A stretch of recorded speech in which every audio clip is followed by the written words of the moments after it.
بسم الله الرحمن الرحيم. السلام عليكم ورحمة الله وبركاته. تتجه الأنظار اليوم إلى مباراة قوية في كأس الكونفدرالية الإفريقية، حيث يواجه الوداد الرياضي المغربي فريق آزام التنزاني في لقاء يحمل الكثير من الترقب والإثارة. اللقاء يلعب اليوم الساعة 5 مساء.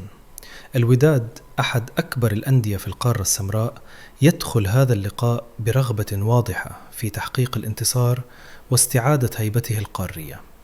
الفريق الأحمر يعول على خبرته الكبيرة، جماهيريته العريضة، وقوة لاعبيه من أجل فرض سيطرته منذ الدقائق الأولى.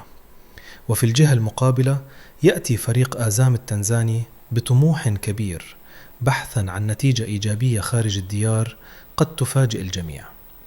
الفريق التنزاني يمتاز بالسرعة والانضباط، ويعلم جيداً صعوبة مواجهة الوداد داخل أجوائه الحماسية. مباراة اليوم تعد اختباراً حقيقياً للفريقين. الوداد يبحث عن بداية قوية تعيده لمصاف المنافسين على اللقب، وآزام يريد إثبات قدرته على مقارعة الكبار. سهرة كروية واعدة، حماس في المدرجات، وإثارة على أرضية الملعب. من سيحسم المواجهة؟